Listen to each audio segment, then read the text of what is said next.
Hey folks, Samuel Huber from Samuel Huber on YouTube, Samuel Huber on Facebook, www.samuelhuber.net, Huber Family Adventures on Instagram. We're here with another episode of Inclusion Tube, but more especially another episode of Amy's Hour.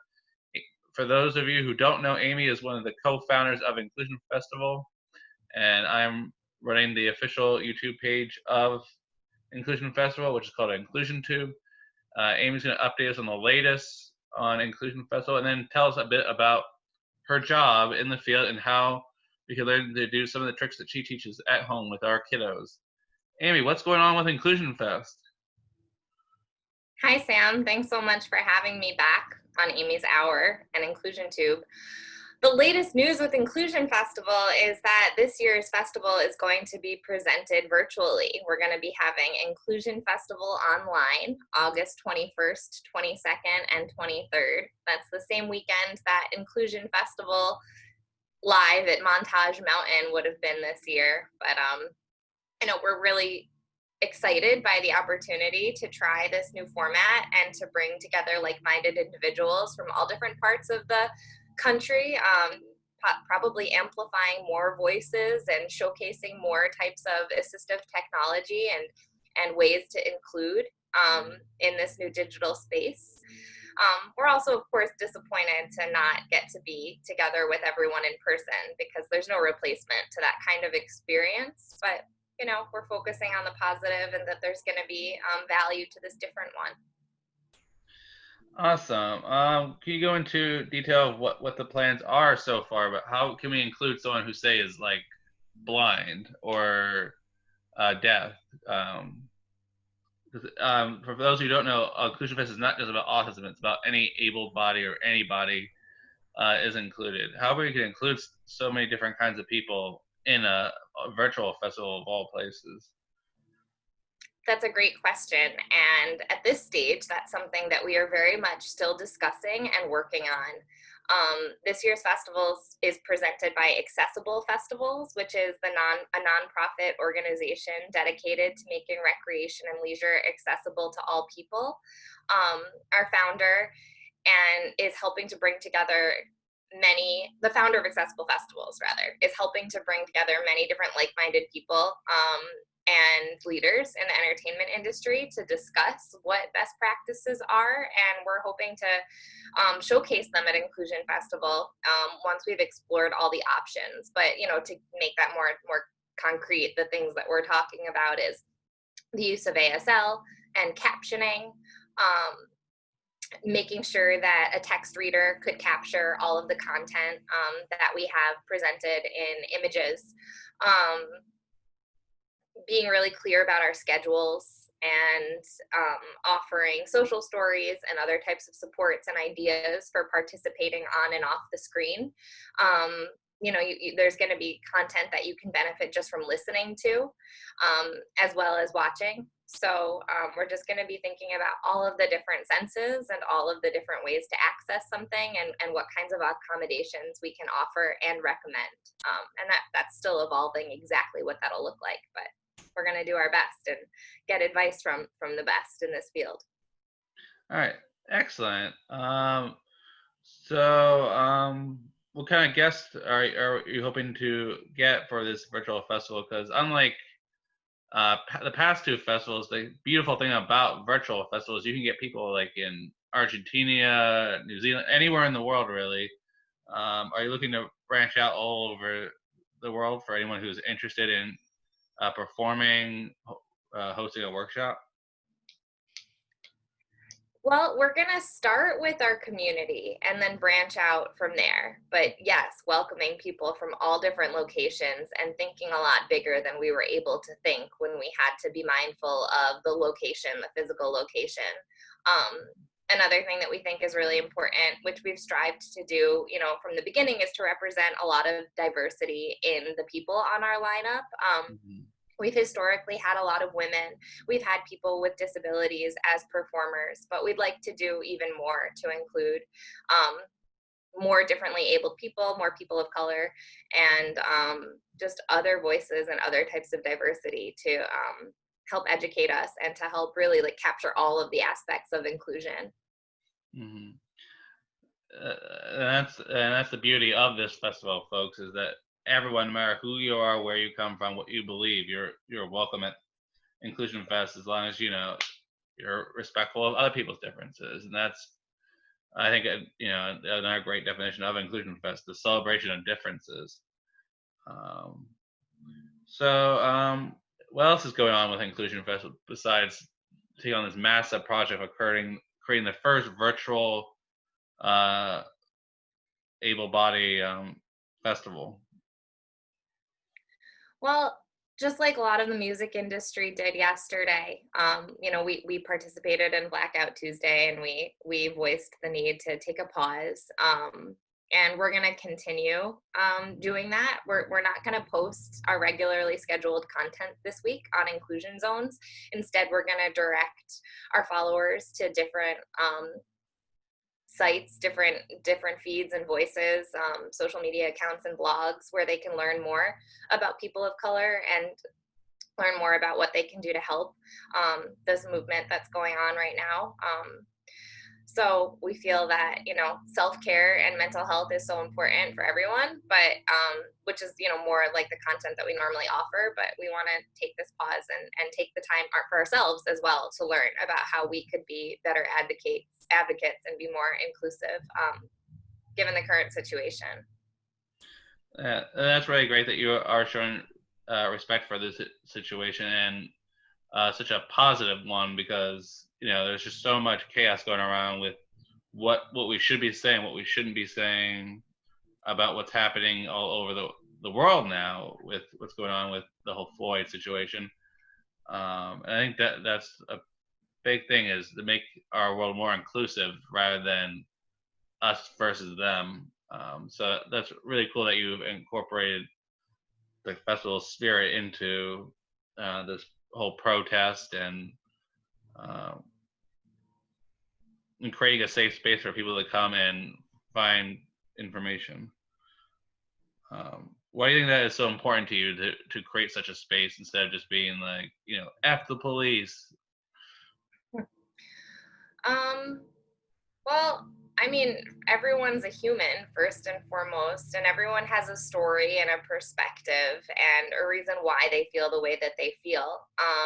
My background was in sociology before anything else. That was my undergraduate degree. So that gave me the opportunity to really study the way that groups of people are influenced. And of course, we're all personally responsible, ultimately for our choices, our actions, our behavior. But there's a lot of influences that are out of our control. And those are things like consumerism and social constructions, like, the ways that police officers and men and women, think that they're supposed to behave, or are conditioned and brought up to believe that they should behave. And if you're not taught critical thinking from a young age, if you're not taught to question and always ask why, and I don't know, I don't think our kids really have necessarily historically and even today developed the skills to really ask those questions. It wasn't until college that I learned to ask those questions.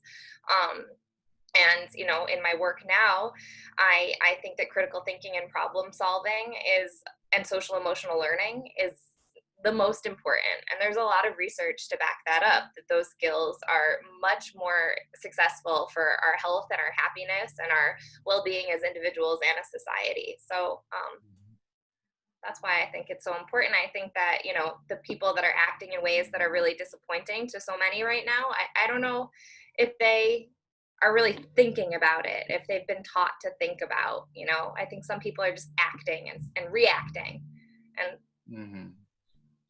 Yeah, I definitely agree that, like, it seems like I have sympathy for their anger, and that they're just reacting impulsively to it, though. Like, there are really constructive ways. Like, everyone was yelling at, for example, Obama to say something, but he took, like, it looked like 4 or 5 days to really think about it before he said something, rather than just him voicing his anger. He, like, came up with solutions in his speech on Instagram, which I really appreciated. And I think that's the biggest thing, is I think everyone has a right to be angry, but there's a constructive way to channel it.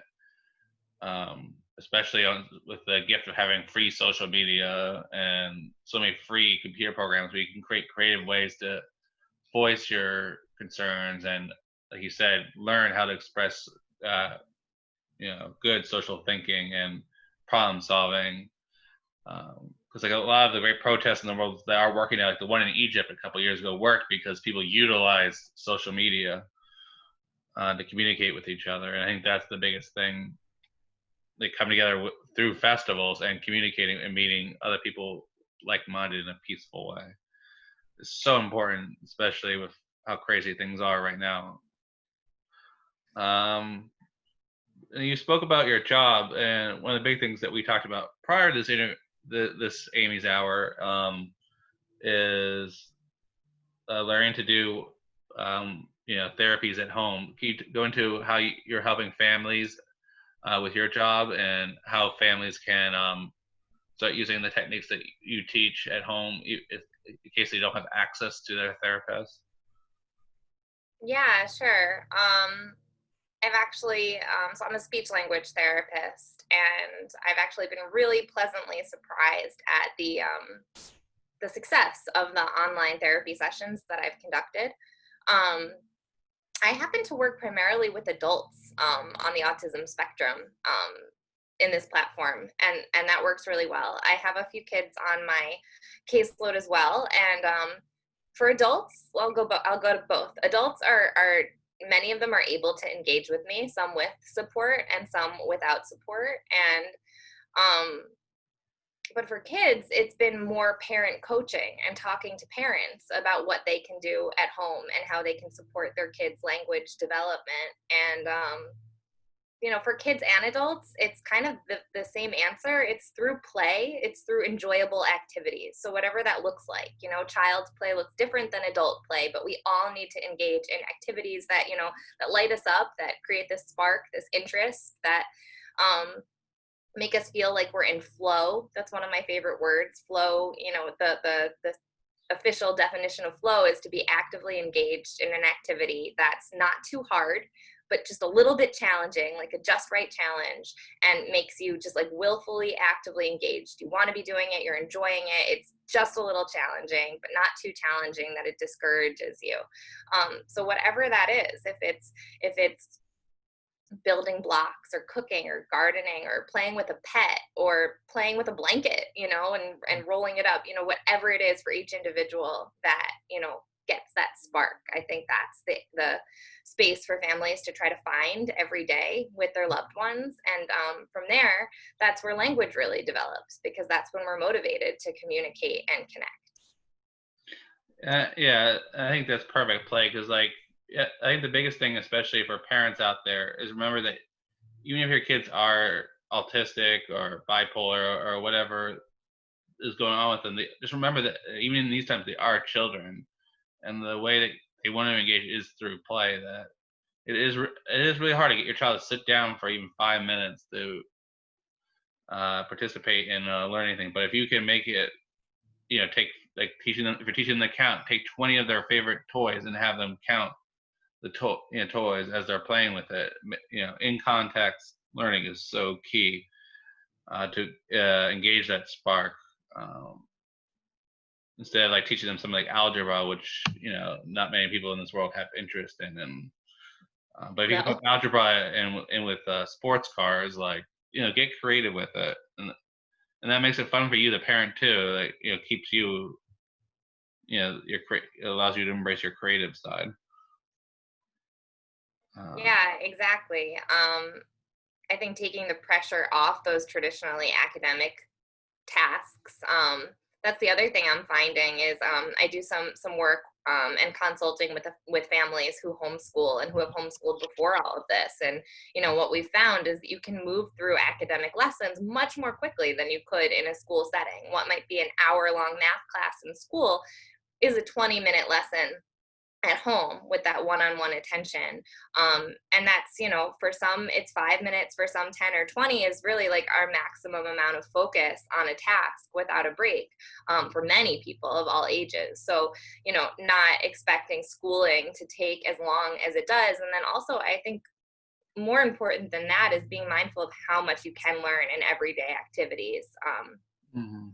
This whole thing has, really reminded me of the importance of pausing. And I think that that's Mhm. a perfectly acceptable and incredibly valuable thing for families to embrace as well. That learning doesn't stop when school stops. There's so many life lessons to happen out in nature, in our Mhm. homes, in our day to day routines.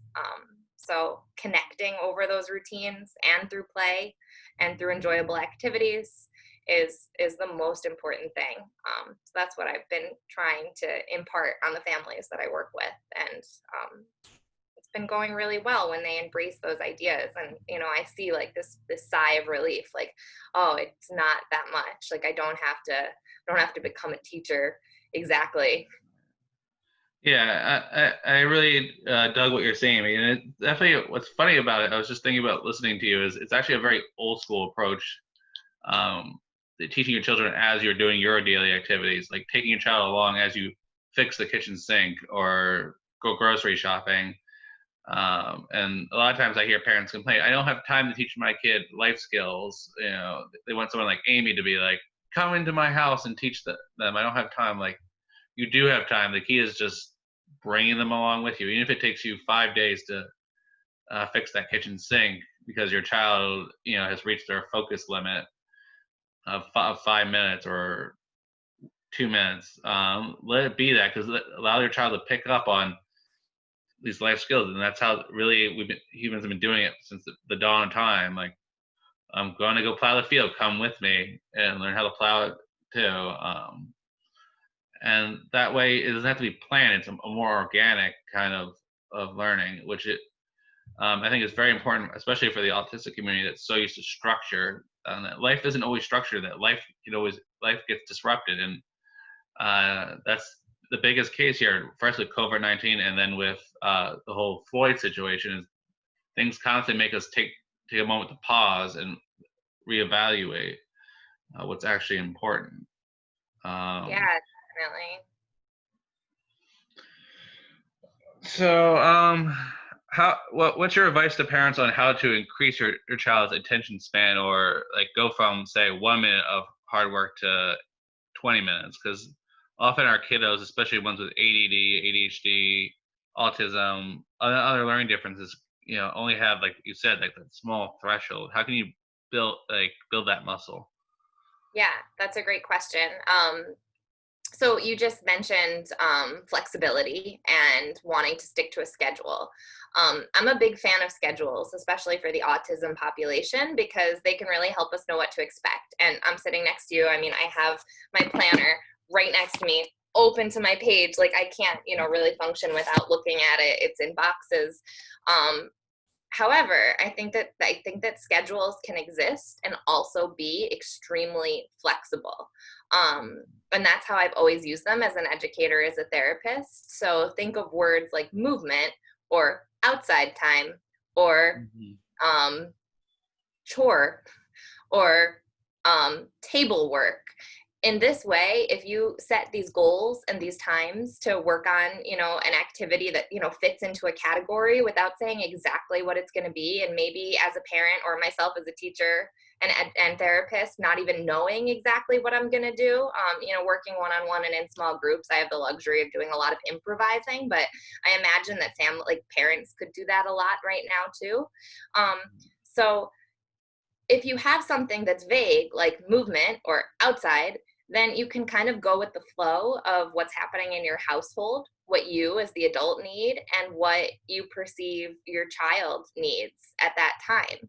Um, then you can stick to a schedule. You can have, the satisfaction of completing something. And I'll get to attention span in a minute, but you can also kind of cater it to both needs and co-regulate, if that makes sense. Mm-hmm. Um, and why that pertains to attention span is because you can kind of help to stretch engagement and interest and make your child feel more successful if you kind of tune in and pick something that you know is going to work. Like if you just that at 2:00 you're doing a math worksheet and 2:00 rolls around and your child is crying and tired and cranky and really wants to go do something else, then you're not going to be successful. You're not going to be building attention span and engagement.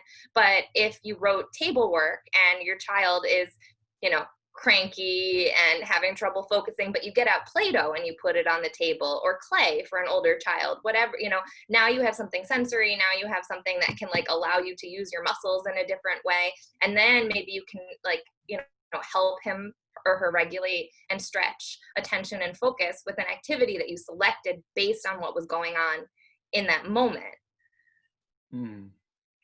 And that's definitely the biggest thing. I think the other huge thing, and I'll speak from my experience as an educator, is you want your child also to feel like they have a choice, or as Temple Grant put it, control over each activity that you have in their schedule. So always have 2 activities, I think, for your child to do, because and that's how you get them to do their schoolwork is we can do math or English and have them choose.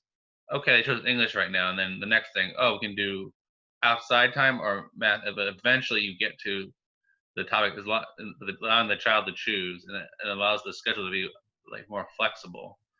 I think it's the other huge part, because the big thing for children on the spectrum is they want to feel like they have a sense of control, because especially with something they're not comfortable doing, like math or social learning, allowing them to pick and choose the time and place where it gets done, as long as it gets done, is so important. And then once all that's done, they can have a big reward, is incentives. Because as adults, we have to organize our own schedules. So doing your child's schedule this way rather than a rigid, this is when we're doing math, actually teaches your child a great life skill, which is how to organize their time and get and complete tasks all the way to the end, is so important. So is that something you see in your practice too, that when you give your clients the power of choice, that they're way more compliant and more willing to learn? Yeah, definitely. I didn't mention that exactly, but within those broad categories, I always give choices, and find that that's really, really empowering for most. I do have some clients on my caseload who really struggle to make choices and who have who seem to echo the second choice that's given all the time. I wonder if you have any advice to offer to me about that. My approach is to read body language and other types of cues to help understand if they mean what they're pointing to or what they're saying, when it seems to be just echolalia, which I know there's. I think that one of the biggest things, that this could be one of the first life skills you can work with your child, because what's going on here is they're struggling with executive processing, which is our ability to make a decision. So just working on rewarding when they have made a decision with either positive praise, a piece of candy. You want them to associate making a decision as positive, because what often is the block, I'll speak for myself, is I'm worried about offending the other person. I don't want to offend my therapist by picking nothing. But if I pick the wrong thing, what if she doesn't want to do that? But, what if I fail? What if I suck? But if I choose that, will I suck at? And then there's just this long process, and people like Amy are just sitting there come on, make a decision. So when you're starting to build rapport with your child on the ability to make their own decisions, when they actually do make that decision, reward it and be proud. Johnny, you chose apples and bananas. Let's sing along. I'm so happy you did that. Because a child, especially one on the spectrum, is watching you, either out of the corner of their eye or directly, or listening to your response to their decision making. And that's how you do it. It's how you react to their choices. Even when they make the choice of, I'm gonna go turn on the TV and watch TV, even when you're supposed to be doing math, okay, that don't berate them and get authoritative. Be okay, let's compromise. If you do math for 5 minutes, I'll let you watch 10 minutes of screen or have that food you really want. And that's the important thing is, okay, I made the wrong decision there, but I can get back. Here's a way I can get back on track. I can set and have your child set the timer. okay, if I work hard for 5 minutes, I get what I want. And I found that as an adult too. That, oh, like I really want to go listen to a Grateful Dead concert, but first I need to, uh, do an interview with Amy or whatever. And so I give myself the incentive and set the timer for how long I want to do that task. And that's how I work on my executive functioning. And I think that's a great way to start. For parents that really struggle to help their children make their decisions, like make it worthwhile to make a decision. That's the bottom line. Yeah, that makes a lot of sense. And it sounds like you're suggesting that we celebrate all decisions. And Yeah. that's something that I try to do when I work with Mm. all people, is honor everything they say and find and make meaning from everything that they do, in a way that's respectful and supportive and accepting. And that takes a lot of work, on myself too. And Mhm. I imagine it would take a tremendous amount of work for parents as well, because what I'm talking about is being really, really present and observing and responding, Mhm. and just acting in love and acceptance instead of pushing, or trying to make something happen that's not, that's Mhm. not happening in that moment. So it's a lot of mindfulness and self-regulation in order to work most effectively, I think, um with people with autism. Exactly. Yeah, it is a lot of work, and have a little reward for yourself as a parent. Like improve your threshold too with working with your child. Like, if you made it through a whole math lesson without scolding your child, like give yourself a piece of candy, so that you give yourself more incentive to be present. And that's the other thing I try to really encourage parents: take care of yourself in that way. Reward the fact that you made it through all your child's lessons today if you're still in school. Reward yourself for I taught my kid how to fix the sink or brush their own teeth without being told, or whatever it is you accomplish with your child today. Reward yourself with something small, or having a glass of whiskey at the end of the evening, or a wine. Like give yourself incentives to be the best parent you can be. So I think also really important, something that's not really talked about in our field, I think, is how can the parents find motivation to be with their children all day like that. Yeah, that sounds like really good advice. It makes me remind, like, the advice I always give of noticing, like, every small step and small accomplishment as something to, be proud of and to celebrate, because Mhm. it's all progress. And I'm always reminding parents that development's not linear. What's really challenging one day might not be the next, and what's really easy one day might not be the next. Mhm. But that echoes all human development. I have good and bad days. We all have good and bad days, and they look different depending Mhm. on our personal qualities. And um, I mean, I've learned so much that, I'm saying we're talking about rewarding ourselves for working with people with autism, because it can be challenging. But, for me, it's been like the best challenges of my life. I've grown so much, and I think become a better person, just by having the relationships that I do with these unique people, that Mhm. I'm really grateful for. That's really great, and I love your positive outlook that you're always trying to find the positive, and especially with such a field that really challenges you. But I think that's just a part of being human. It's not an autistic thing where you're working with a neurotypical child. Not like I think that's one of the huge things I think I'm taking away from today is this is a human thing. This is about humanity. Like learn to work with people that are different. Um, so it really is not about autism at all. I think it's a part about learning to grow as a human being, whether you're a parent, a child, or somewhere in the middle. Um, and that's really great.